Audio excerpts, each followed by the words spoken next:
హల్లెలూయా, హల్లెలూయా. ప్రభు నామానికి మహిమ కలుగును గాక. దేవుడు అద్భుత రీతిగా మరి గత వారం అంతా మనల్ని కాపాడాడు. ఈ సమయంలో దేవుని వాక్యం విందాం. అందరూ బైబిల్ గ్రంథాలు తెరచి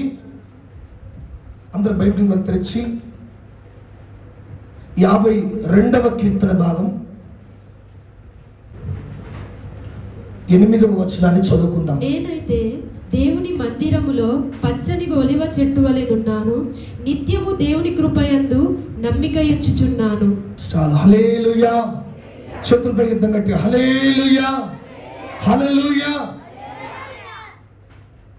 ఈ పూట దేవుని వాక్యాన్ని మనం ధ్యానిద్దాం. దావీదు తన ఒక శ్రేష్టమైన మాటను తెలియజేస్తున్నాడు. అందరు శ్రద్ధగా విందాం. బయట ఉన్న వాళ్ళు ఉన్నారు, అందరు శ్రద్ధగా విందాం. నేనైతే దేవుని మందిరములో పచ్చని ఒలీవ చెట్టు వలె ఉన్నాను. చూడండి, ఎవరైనా పోల్చుకోవాలంటే చెప్పండి, మీరే ఉన్నారనుకోండి, ఏదైనా సంబంధాలు చూస్తున్నారు, అయ్యా మా బిడ్డ బంగారం, మా కొడుకు బంగారం అంటారా? దేంతో పోలుస్తారు? బంగారంతో పోలుస్తారు, విలువైన వాటితో పోలుస్తారు. అంతేనా? ప్రతి ఒక్కరూ విలువైన వాటితో పోలుస్తారు. ఇక్కడ దావీదు ఒక చెట్టుతో పోల్చుకుంటున్నాడు. దావీదు ఒక చెట్టుతో పోల్చుకుంటున్నాడు. ఏ చెట్టు?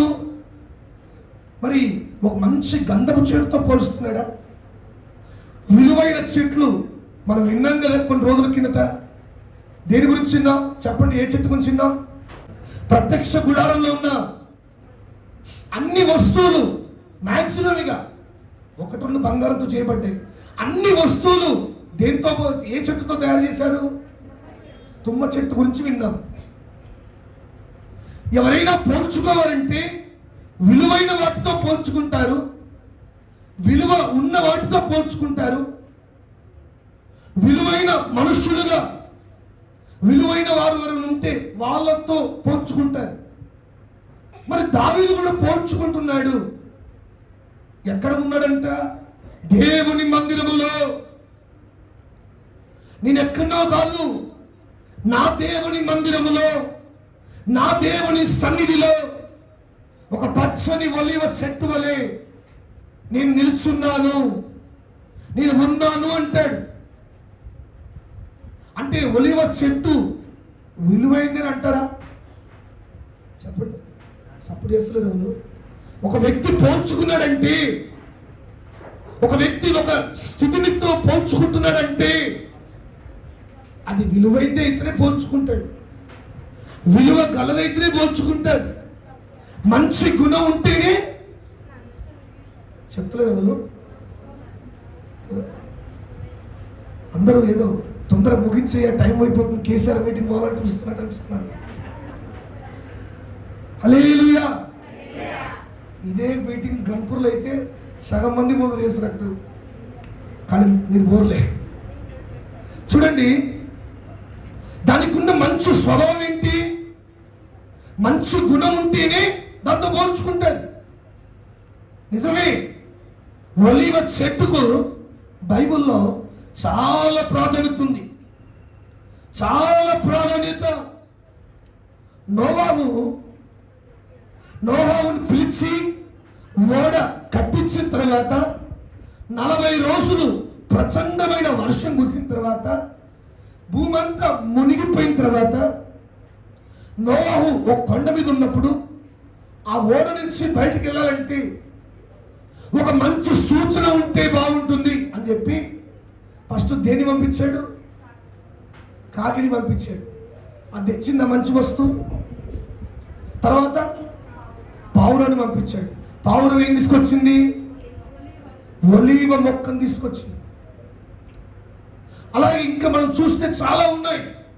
యేసు ప్రభు ఉంటున్న కాలంలో కూడా ఎన్నో కొండలు ఉన్నాయి, కానీ ఒలీవ చెట్లున్న కొండ మీదనే ఆయన ప్రార్థనకు సమయాన్ని ఇచ్చాడు, ప్రార్థనకు ప్రాధాన్యతనిచ్చాడు. తన జీవితకాలం అంతా తన సేవలో తన ప్రార్థన కలిగి ఉన్నాడంటే అది ఒలీవ కొండ మీదనే.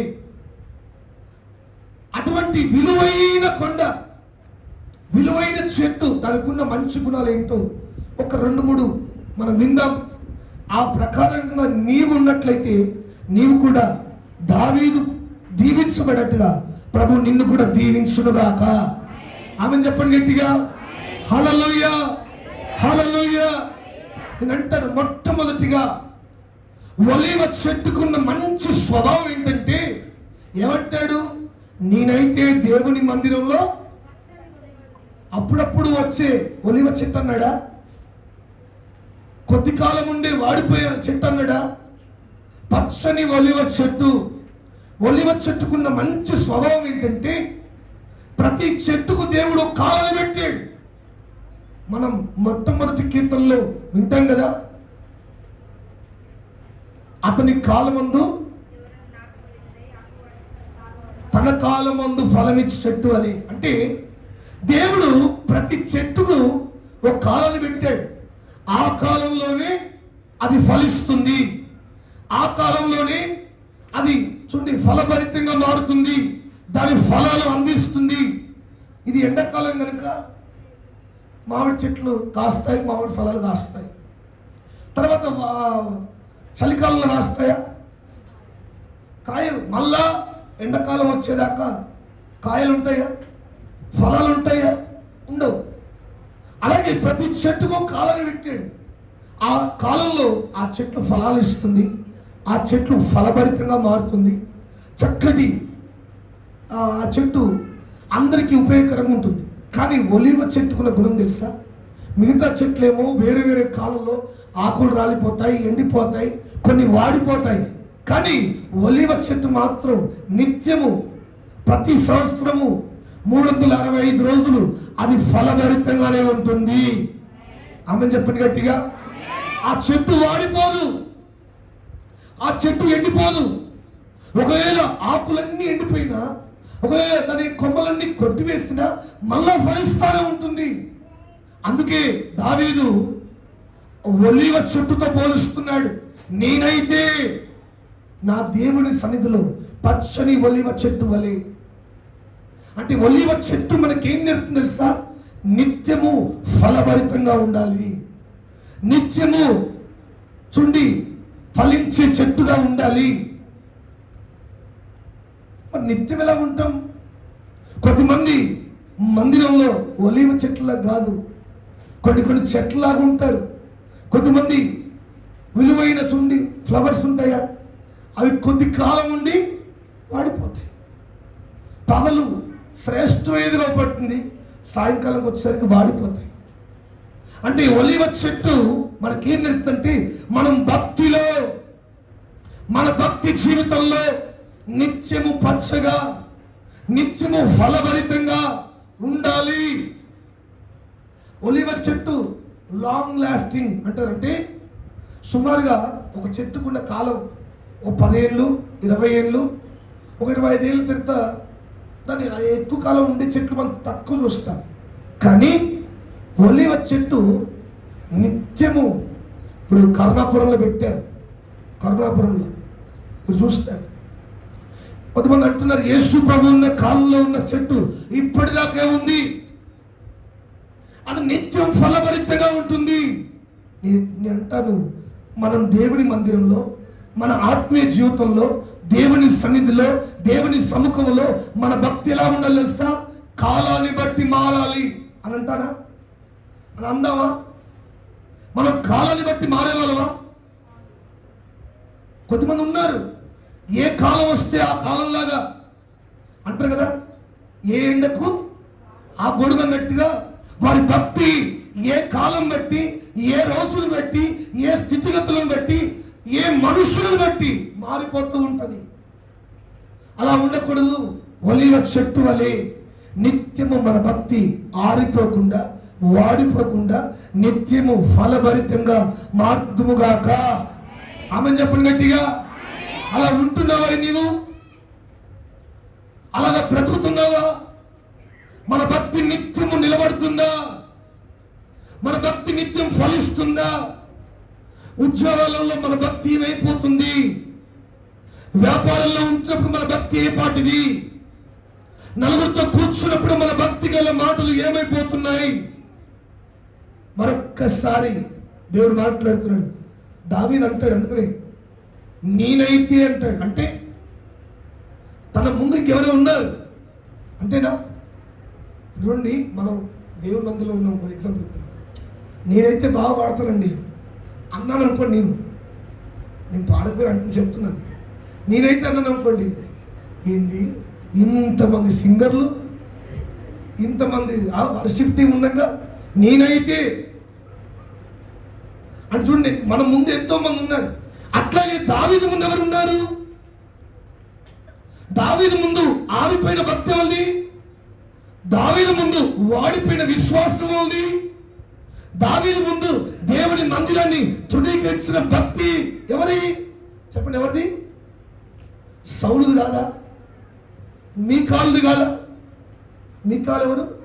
మీకాలు కాదు. మీకాలు అనుకుంటున్నారా?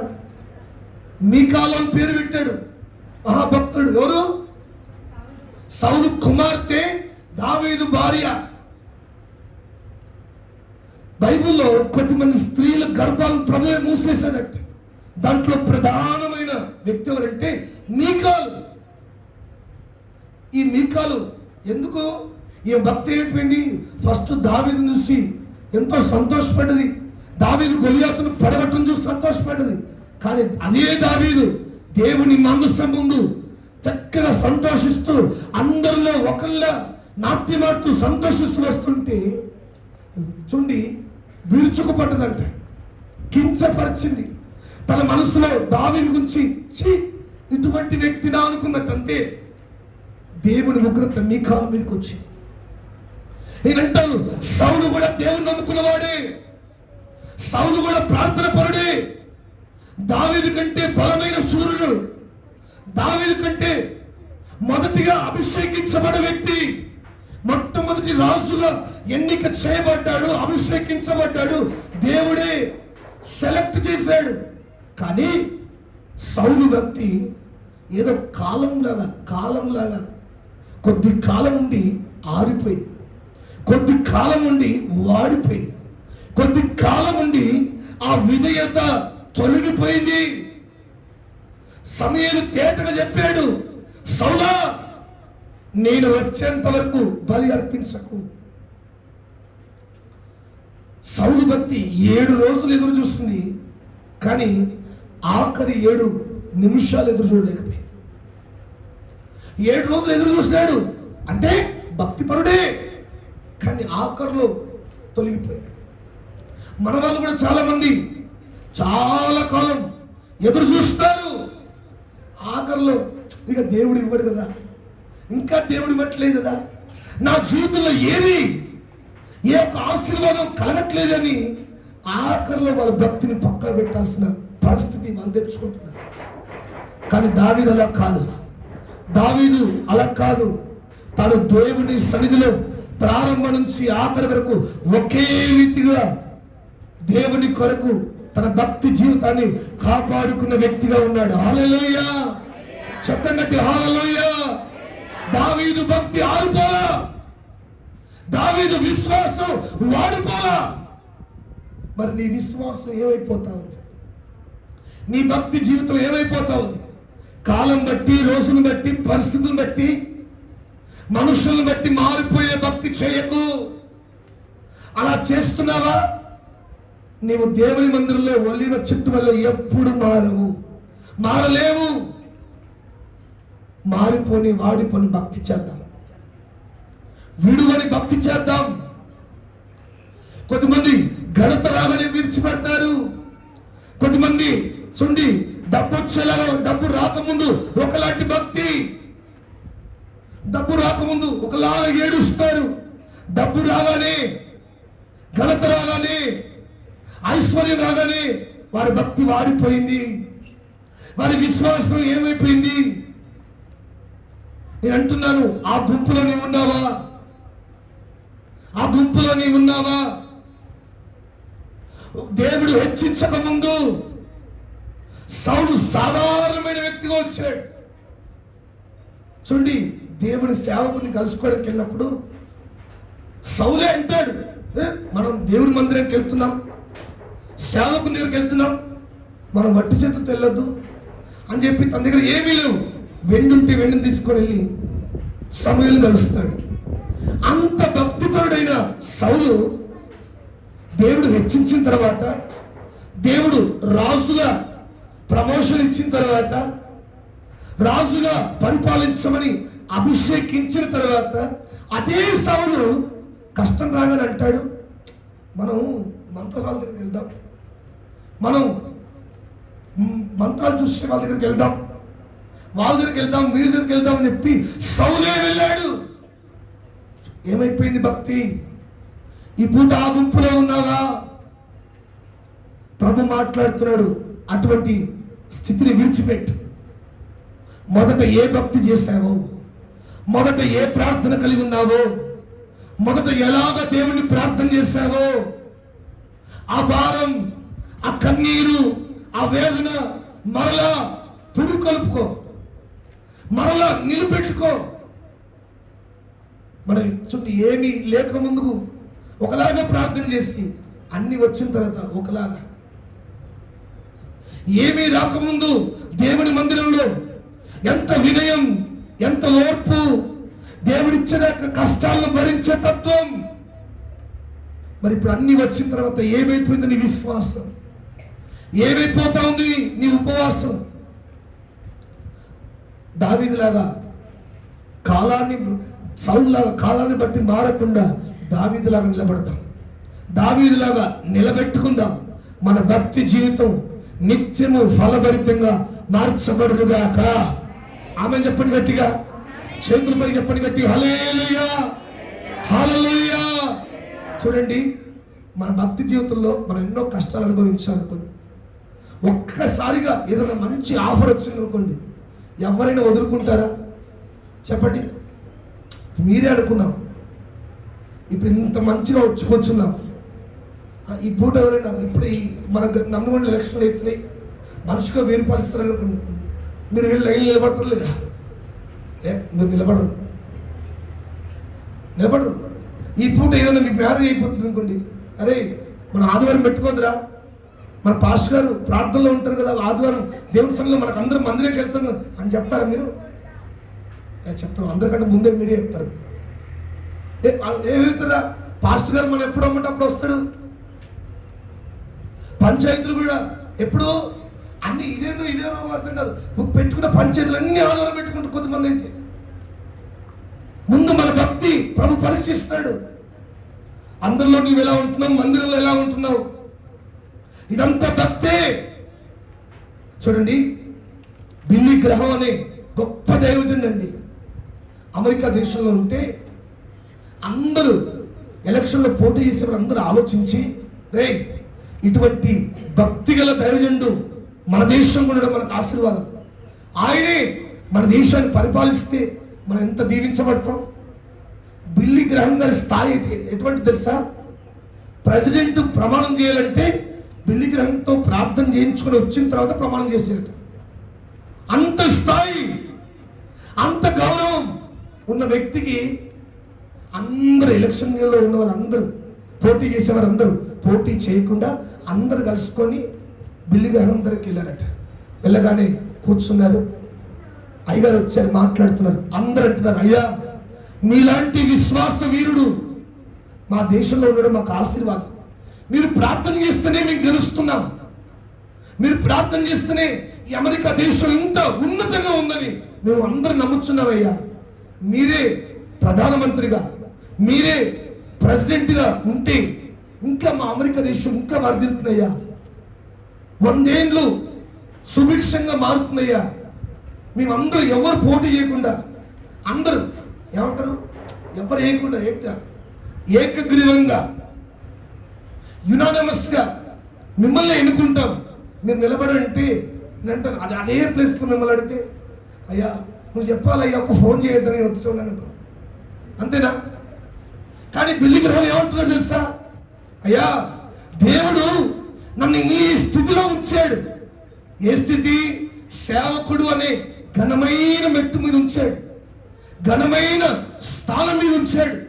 నలుగురు గురించి ప్రార్థన చేసి వారిని దీవించి స్థితిలో ఉంచాడు. ఇప్పుడు అంత పెద్ద ఉన్నతమైన మెట్టును వదిలిపెట్టి నన్ను ప్రధానమంత్రి, ప్రెసిడెంట్ అని కింద మెట్టుకు రమ్మంటారయ్యా, నేను రాలేను అన్నాడట. అంటే చూడండి, ఏమి ఉన్నా లేకపోయినా ఒకే జీవితం, ఒకే భక్తి, ఆరిపోలేదు, వాడిపోని భక్తి, ఒలివ చెట్టులాగా నిలబడ్డాడు. కనుకనే అందరికీ దీవెనకరంగా మారాడు. ఈరోజు నీవు కూడా నీ చదువులోనైనా, వ్యాపారంలోనైనా, ఉద్యోగంలోనైనా, నీ పరిస్థితి ఏదైనా నీ నోట దేవుణ్ణి మహిమపరిచే మాట వచ్చునుగాక. ఆమేన్ చెప్పండి గట్టిగా. హల్లెలూయా, హల్లెలూయా. కదలని చెదలని భక్తి జీవితాన్ని మనము కలిగి జీవించుదుముగాక. ఆమేన్ చెప్పండి గట్టిగా. ఈరోజు ఒలివ చెట్లాగా దావీదు నిలబడ్డాడు. మొట్టమొదటిగా దావీదు అన్ని కాలాల్లో తన భక్తి జీవితాన్ని పచ్చగా ఫలించేటట్టుగా నిలబెట్టుకున్నాడు. నేను కూడా అలాగా ఉండే కృప ప్రభు ఇచ్చునుగాక. రెండవదిగా ఒలివ చెట్టుకున్న మంచి గుణం ఏంటంటే, ఒలివ చెట్టు దేనికి సూచనగా ఉందంటే సమాధానానికి సూచనగా ఉంది. చెప్పండి, దేనికి? చెప్పాలందరూ. సమాధానానికి. ఎటువంటి సమాధానం చూద్దాం. నోవాహు 40 రోజుల పాటు ఓడలోనే ఉన్నాడు. తనకి ఇప్పుడు ఒక సూచన కావాలి. ఏ సూచన? తను బయటికి వెళ్ళాలా వద్దా, బయట క్షేమం ఉందా వద్దా, బయట సురక్షితంగా ఉందా వద్దా, బయట శ్రేష్టమైన స్థలం ఉందా లేదా, ఒక సమాధానం కావాలి. ఆ సమాధానం తీసుకురమ్మని కాకిని పంపించాడు. కాకి కేకలు పోయింది. కానీ తర్వాత దేని పంపించాడు? పావురాన్ని పంపించాడు. పావురం ఏం చేసింది తెలుసా? ఈ శ్రేష్టమైన సమాధానానికి గుర్తుగా ఉన్న ఈ ఏకొమ్మ. నేను అంటాను, ఆ దేశంలో ఇంకా చెట్లే లేవా? ఆ దేశంలో ఇంకా కొమ్మలే లేవా? రకరకాలు ఉన్నాయి. కానీ దేవుడు చూపించిన ఒలీవ కొమ్మనే, త్రుంచబడిన ఒలీవ కొమ్మనే తీసుకున్నప్పుడు నోవాహుకు అర్థమైంది, దేవుని ఉగ్రత ఆగిపోయింది. ప్రియమైన దేవుని బిడ్డలారా, ఒలీవ చెట్టు ఒక సమాధానానికి గుర్తుగా ఉంది. ఈ పూట ఒలీవ చెట్టుగా మారాలన్న మన జీవితం ఎలా ఉందో తెలుసా? ఒక సమాధానాన్ని సూచించాలి. నీ జీవితం ఒక సమాధానాన్ని సూచించాలి. నీ జీవితం, నీ మాట, నీ క్రియలు, నీ నడిపింపు, నీ నడత ఒక సమాధానం కలిగి ఉండాలి. ఒక సమాధానం పంచేదిగా ఉండాలి. ఇతరులకు ఒక మార్గదర్శంగా మారాలి. ఒక మాదిరికరంగా నీ జీవితం ఉండాలి. ఒలీవ చెట్టు నోవాహు ఒక సమాధానం చూపెట్టింది. రెండవదిగా ఒలీవ చెట్టు మనం ఎక్కడ చూస్తామంటే, యేసుప్రభు గారు ప్రార్థించిన కొండ కూడా ఇప్పటికి అలాగే ఉంది. ఆ చెట్లన్నీ ఒకే విధంగా ఉన్నాయి. ఈ యొక్క ఒలీవ చెట్టు కానీ, ద్రాక్ష చెట్టు కానీ, ఇవన్నీ ఒకే స్వభావాన్ని కలిగి ఉన్నాయి. ఇంకా మనం చూస్తే న్యాయాధిపతి గ్రంథంలో అంటాడు, చెట్లన్నీ ఒక నిర్ణయం తీసుకుంటాయి. ఏంటి? ఒలీవ చెట్టు దగ్గరికి వెళ్తారు, వెళ్ళి నీవు మాకు రాజుగా ఉండవని కోరుతారు. తర్వాత ద్రాక్ష చెట్టుకి వెళ్తారు. నేను అంటున్నా ఏంటంటే, ఇవన్నీ ఒకే రకమైన గుణాన్ని కలిగి ఉన్నాయి, సమాధానాన్ని సూచిస్తున్నాయి. ఒలీవ చెట్టు అయినా, ద్రాక్ష చెట్టు అయినా సమాధానానికి గుర్తుగా ఉన్నాయి. ఈ పూట వాక్యం ఏంటంటే, దేవుని బిడ్డలారా, మన జీవితం కూడా ఒక సమాధానాన్ని సూచించేదిగా ఉండాలి. నిన్ను చూసిన వారందరూ ఒక సమాధానభరితంగా మారాలి. నీ యొక్క జీవితం ఒక మాదిరికరంగా వారికి కనబడాలి. మదర్ తెరీసాను సేవ చేస్తున్న దినాల్లో ఆమె గురించి తప్పుగా రాద్దామని, ఆమె గురించి తప్పుగా ప్రచారం చేద్దామని ఒక ప్రెస్ రిపోర్టరు ఆమె ఉంటున్న స్థలానికి వెళ్ళాడంట. కింద ఎవరు ఉంటే, అమ్మ మదర్ తెరీసా గారు ఉన్నారంటే, ఆమె ఇప్పుడే ఏదో ఏదో సంథింగ్ ట్రీట్మెంట్లో ఉన్నారు, కుష్ఠరోగి ఇప్పుడే వచ్చాడు, ఆ వ్యక్తికి ట్రీట్మెంట్ చేస్తున్నారని విన్నారట. వస్తే బాగండి అంటే ఆయన కూర్చున్నాడు. ఎవరు? ప్రెస్ రిపోర్టర్, వార్త రాసే వ్యక్తి. కూర్చొని ఇంకా రావట్లేని చెప్పి ఏం చేస్తుందని చెప్పి వెళ్తే తలుపు సందులో నుంచి చూశాడు ఒక భయంకరమైన కుష్ఠ వ్యాధితో ఉన్న వ్యక్తిని. ఆ కుష్ఠ వ్యాధిలో ఉన్న వ్యక్తిని ఈ యొక్క మదర్ తెరిసా ఆమె శుభ్రం చేయడం, తన చేతులతో శుభ్రం చేయడం, ఆ వ్యక్తిని చూడండి ట్రీట్మెంట్ చేయడం. ఈ వ్యక్తి చూసి ఆశ్చర్యపోయాడంట. ఆ మదర్ తెరిసా బయటకు వచ్చిన తర్వాత, అమ్మా, ఎందుకు ఇటువంటి కుష్ఠ వ్యాధులు కలిగే వ్యక్తుల్ని నువ్వు బాగు చేస్తున్నావు? సమాజం అంతా ఈ వ్యక్తికి కుష్ఠి వచ్చిందని, ఇటువంటి కుష్ఠ వ్యాధులు ఉన్న వ్యక్తుల్ని ఊరి బయట వదిలేయాలని ఎక్కడో విడిచిపెడుతున్నారు. అటువంటి వ్యక్తిని నీవెందుకు చేరదీసి బాగు చేస్తున్నా? అయ్యా, యేసు ప్రభు నాకు నేర్పించింది అదేనయ్యా. నేను నమ్ముకున్న నా దేవుడు నాకు నేర్పించిన ప్రేమ, నాకు కలిగిన సమాధానం, ఆయన ప్రభువు నాకు మాదిరిగా చూపించినది. ప్రభువు ఏదైతే మాకు నేర్పించారో మేము అదే చేస్తున్నాం. ఆ ప్రేమను, ఆ సమాధానాన్ని ప్రజలకు పంచిపెడుతున్నాం. అందుకే మదర్ తెరిసాను చూసిన వాళ్ళందరూ చూడండి, ఆమె గురించి తప్పుగా అర్థమని వచ్చిన వ్యక్తి కూడా మారిపోయి ఆమె గురించి చూసి, ఆ స్థితిని చూసి ఎంతో సంతోషిస్తూ తన జీవితం చూడండి, ఆ గుండె కఠినమైన గుండె పగిలిపోయి 7వ వచనం చదువుదాం. అది యోనాతానుకు తెలియబడినప్పుడు అతడు పోయి గెరిజీము కొండ కొప్పున నిలిచి ఎలుగెత్తి పిలిచి వారితో ఇట్లనెను, షెకెము యజమానులారా, మీరు నా మాట వినిన యెడల దేవుడు మీ మాట వినును. చెట్లు తమ మీద రాజును ఒకరిని అభిషేకించుకొనవలెనను బయలుదేరి మమ్మను ఏలుమని ఒలీవ చెట్టు నడుగగా, ఒలీవ చెట్టు దేవుని మానవులను దేని వలన నరులు సన్మానించుదురో ఆ నా తైలము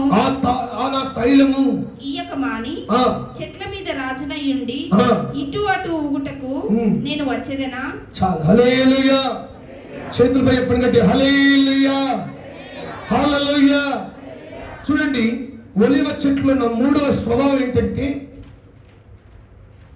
చెట్లన్నీ రాసుగా, అయ్యా మమ్మల్ని ఏలాలి, నువ్వు మాకు ముందుగా ఉండాలని చెట్లన్నీ మాట్లాడుకొని ఒక చెట్టు దగ్గరికి వెళ్ళాయంట. మొట్టమొదటిగా చెట్టు, ఏ చెట్టు అది చెప్పండి? ఒలీవ చెట్టు దగ్గరికి వెళ్ళారట.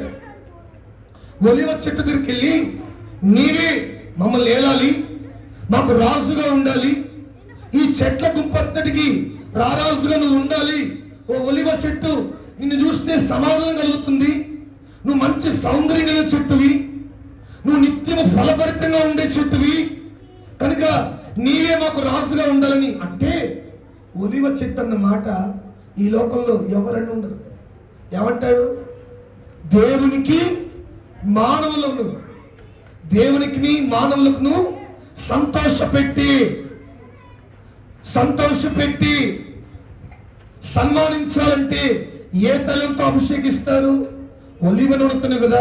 అటువంటి తైలము నిచ్చే చెట్టుగా నేను ఉన్నాను, అటువంటి సన్మానానికి గుర్తుగా ఉన్నాను, ప్రయోజనకరంగా దేవునికి మనుషులకు ఉన్నాను.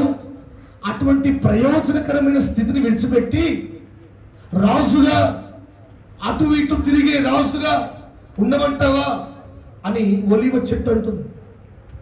చూడండి ప్రేమని దేవుని బిడ్డలారా, 3వదిగా ఒలీవ చెట్టు మనకి ఏం నేర్పుతుంది తెలుసా? ఒక ఒలీవ చెట్టు సాధారణమైన చెట్టే కావచ్చు, కానీ మనుషులకు దేవునికి ప్రయోజనకరంగా ఉంది. చెప్పండి, మనుషులకు దేవునికి ప్రయోజనకరంగా మారింది. దాని స్వభావము, దాని యొక్క వస్తున్న పండ్లు కానీ, దాని నుంచి వచ్చే నూనె కానీ మనుషులకు దేవునికి ఏం అవసరం అంటారా?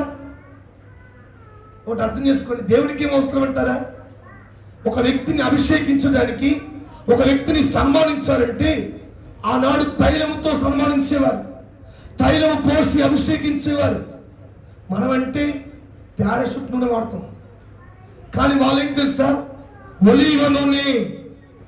విలువైన నూనె. మనం చూస్తే నెట్లో సెర్చ్ చేసిన ఇంకెవరన్నీ కూడా ఒలీవ నూనె ఆరోగ్యానికి చాలా మంచిదట. ఒలీవ నూనె ఆరోగ్యానికి చాలా మంచి. ఒక వ్యక్తిని అభిషేకించడానికి కూడా ఆ నూనె వాడేవారు. వారి కొమ్ములను ఒలీవ నూనెతో నింపుకునేవారు. అంటే చూడండి, మూడోదిగా ఒలీవ చెట్టు మనకు నేర్పుతున్న పాఠం ఏంటో తెలుసా? దేవునికి మనుషులకు ప్రయోజనకరంగా నేనున్నాను.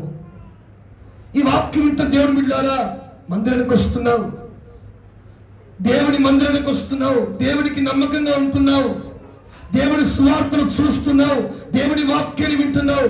మరి మనుషులకు దేవునికి ప్రయోజనకరంగా నీవు ఉన్నావా? ఉపయోగకరంగా నీవు ఉన్నావా?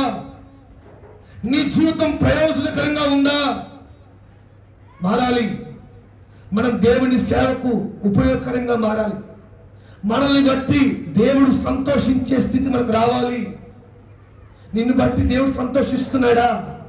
నీ భక్తిని బట్టి, నీ జీవితాన్ని బట్టి, నీ స్థితిగతులను బట్టి, నీ పిల్లల్ని బట్టి దేవుని సంతోషపెట్టే వారిగా నీవు ఉన్నావా? ప్రభు మాట్లాడుతున్నాడు, ఉపయోగకరంగా మారాలి. దేవునికి మనం ఉపయోగకరంగా మారాలి. మన భక్తి జీవితం దేవుని సంతోషపెట్టాలి. మన క్రియలు దేవుని సంతోషపెట్టాలి.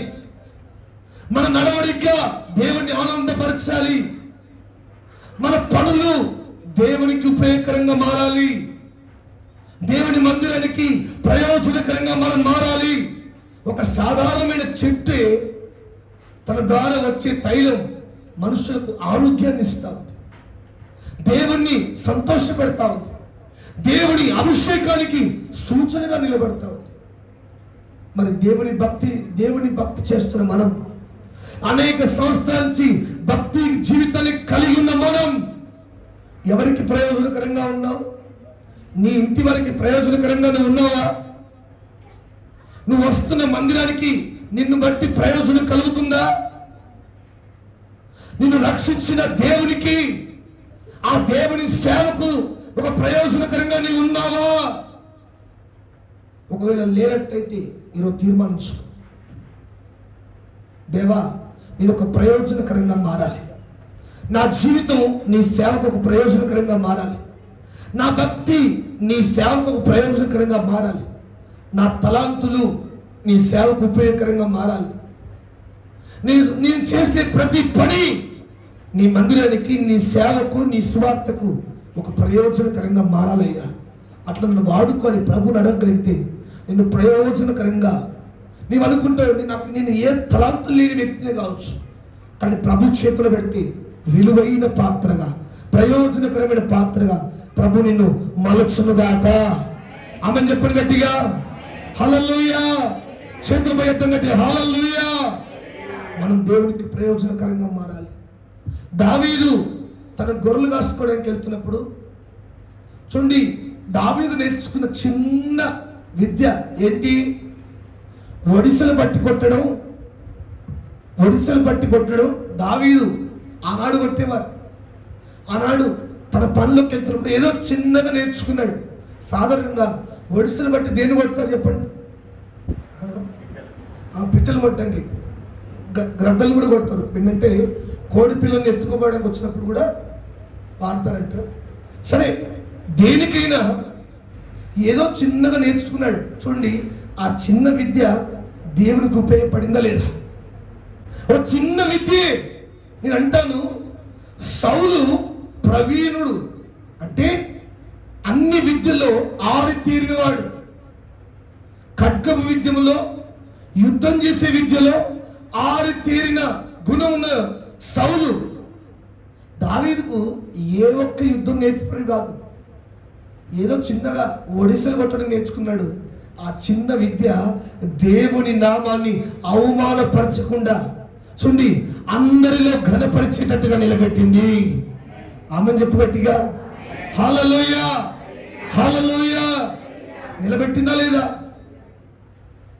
చిన్న దావీదు చేసిన చిన్న పనే నాకు అనిపించింది. దావీదుకి ఆ టైంకి వెళ్ళినప్పుడు అసలు కత్త తీసుకువెళ్ళాడంటే చూడండి, సాధారణమైన కర్ర తీసుకెళ్ళాడు, ఒక 5 రాళ్ళు తీసుకుని వెళ్ళాడు. చూస్తున్న వాళ్ళందరూ ఆశ్చర్యపోతున్నారు. సౌలు ఖడ్గం ఇచ్చాడు, సౌలు తన యుద్ధ ఆభరణములు ఇచ్చాడు, యుద్ధ వస్త్రములు ఇచ్చాడు, ఏది తీసుకుపోలా. తనకు వచ్చిన విద్యనే దేవుని పని కొరకు వాడాడు. హల్లెలూయా. అంటాడు, నువ్వు ఏదో కొత్తగా నేర్చుకొని కొత్త ప్రయోగాలు ఏం చేయని అవసరం లేదు. నీకు వచ్చిందే, నువ్వు చేయగలిగిందే, నువ్వు వాడబడాల్సిన స్థితిలో వాడబడే విధంగా నీ చేతిలో ఉన్నదాన్ని ప్రభు పని కొరకు ఉపయోగించగలిగితే అంటాను, అది ఆశీర్వాదకరంగా నా దేవుడు మారుస్తాడు. హల్లెలూయా. అందరికీ ఉపయోగకరంగా ప్రభు మార్చునుగాక. చూడండి, దేవుని నామాన్ని ఘనపరిచే విధంగా మనం మార్చబడదుముగాక. హల్లెలూయా, హల్లెలూయా. దేవుడు అలాగ చేస్తాడు కనుక ఈ పూట ఒలీవ చెట్టు అందరికీ ప్రయోజనకరంగా మారుతూ ఉంది. దేవుణ్ణి సంతోషపెడతా ఉంది, మనుషులను కూడా సంతోషపెడతా ఉంది. నేను అంటాను, మనుషులకు సంతోష పెట్టకపోయినా పర్లేదు, కానీ దేవుణ్ణి సంతోషపెట్టే విధంగా మనం మారాలి. మన జీవితం, మన పనిముట్లు, మన చేతి పనులు, మన యొక్క మాటలు, మన తలాంతులు, ప్రతిదీ దేవుణ్ణి సంతోషపెట్టి దేవుణ్ణి మహింపరిచే వారిగా మనం మారుదుముగాక. హల్లెలూయా. శబ్దం కట్టి హల్లెలూయా. అలాగా మార్చబడేటట్టుగా ప్రభు నిన్ను దీవించునుగాక. ఈ పూట తీర్మానం చేసుకో, ప్రభా నన్ను ఒక్క ఒలీవ చెట్టు వలె మార్చండి. ఒలీవ చెట్టుకున్న మంచి స్వభావాలు నాకు కలగ చేయండి అని ప్రభుని అడుగు. ప్రభా, అందరికీ ప్రయోజనకరంగా నేను కూడా మారాలి, అందరికీ ఉపయోగకరంగా నేను కూడా మారాలి. చూడండి, అంతకు మనకు ఆ మాదిరికరంగా మన ఆత్మీయ తండ్రి అనుకున్నాం. దానినే గారు ప్రారంభం నుంచి కూడా ఇప్పుడు ఈ సేవ సుమారుగా 14 రాష్ట్రాలకు లేదంటే వేరే దేశాలకు విస్తరించడానికి కారణం, సారు ఆల్రెడీ ఇంతమందికి అంటే MBBSలో ట్రైన్ అయ్యాడు. ఆ టైంలో సేవకు వచ్చాడు.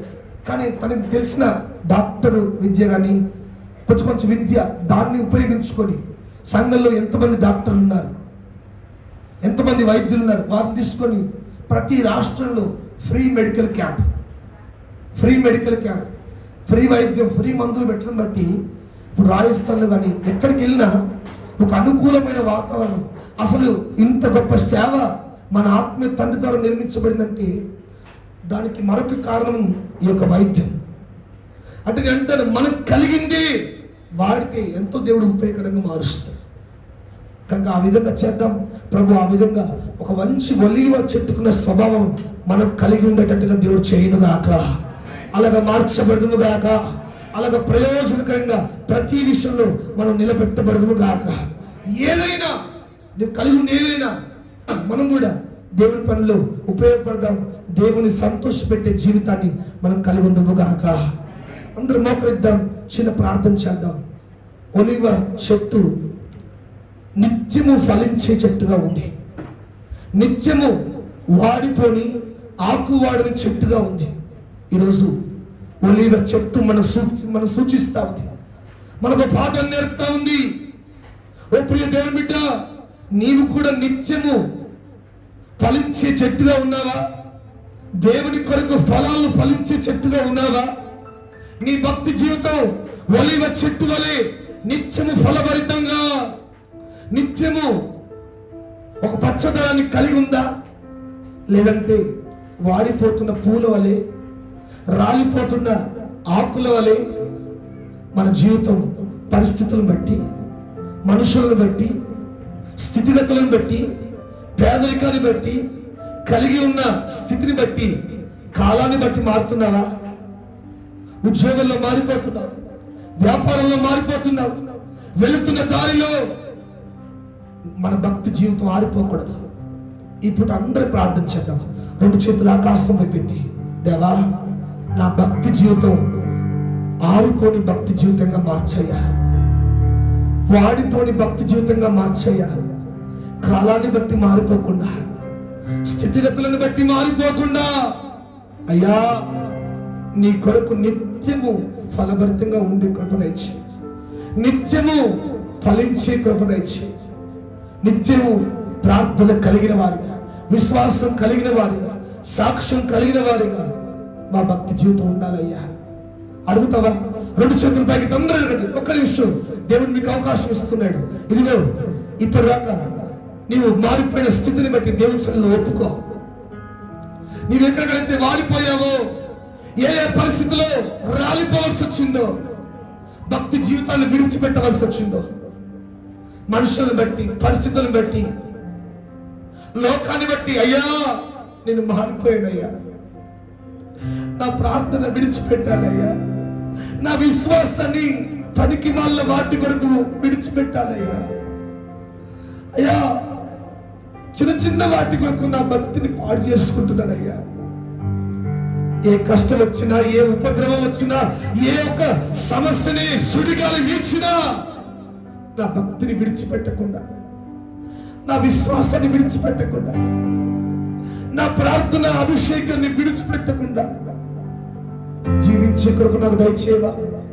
ఒలీవ చెట్టు అయితే అన్ని చెట్లు కాలాన్ని బట్టి వాడిపోతున్నాయి, ఏదో ఒక కాలంలోనే అవి చిగురిస్తున్నాయి. కానీ ఒలీవ చెట్టు అయితే ప్రతి కాలమందు దేవుని కొరకు ఫలించే చెట్టుగా ఉంది, ఫలభరితంగా మార్చబడే చెట్టుగా ఉంది. చేతుల పైకి తొందరగా అడగండి, ప్రభా అలాగ నన్ను మార్చండి. నేను కాలాన్ని బట్టి మారిపోకూడదు, ఓ శ్రమలను బట్టి మారిపోకూడదు అయ్యా, పరిస్థితులను బట్టి వెనకడుగు వేయద్దయ్యా. నీ కొరకు జీవించాలి, నీ కొరకు ఫలించాలి, నీ కొరకు వర్ధిల్లాలి, నీ కొరకు నిలబడాలి. అలా నన్ను చేయి ప్రభా అడగండి, ప్రతి ఒక్కరు అడగండి.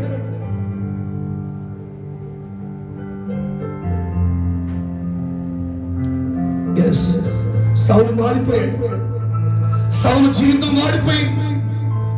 సౌలు భక్తి మనుషులను బట్టి ఆగలేకపోయాడు.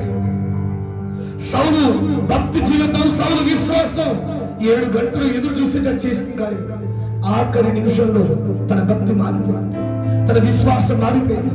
ఓ తనకు ఉన్న ఆ విశ్వాసము పోగొట్టుకున్నాడు. కానీ దావీదైతే కడ వరకు దేవుని మందిరంలో, దేవుని సింహాసనం కొరకు, దేవుని రాజ్యం కొరకు ఒక నిలబడే యోధుడిగా నిలబడ్డాడు. రెండవదిగా ఒలీవ చెట్టు సమాధానం కలిగిన స్థితి సూచిస్తా ఉంది, సమాధానాన్ని సూచిస్తా ఉంది, మాదిరికరంగా ఉండాలని సూచిస్తా ఉంది. ఒలీవ చెట్టు సౌందర్యాన్ని సూచిస్తా ఉంది. అంతరంగ సౌందర్యం కలిగి లోకానికి ఒక మాదిరికరంగా ఉండాలి. బాహ్య సౌందర్యం పనికిరాదు, అంతరంగ సౌందర్యం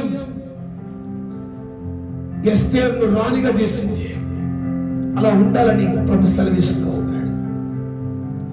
మూడోదిగా ఒలీవ చెట్టు అయితే తెలియజేస్తా ఉంది, నేను దేవుని పనికి ఉపయోగపడుతున్నా, మనుషుల పనికి కూడా ఉపయోగపడుతున్నా.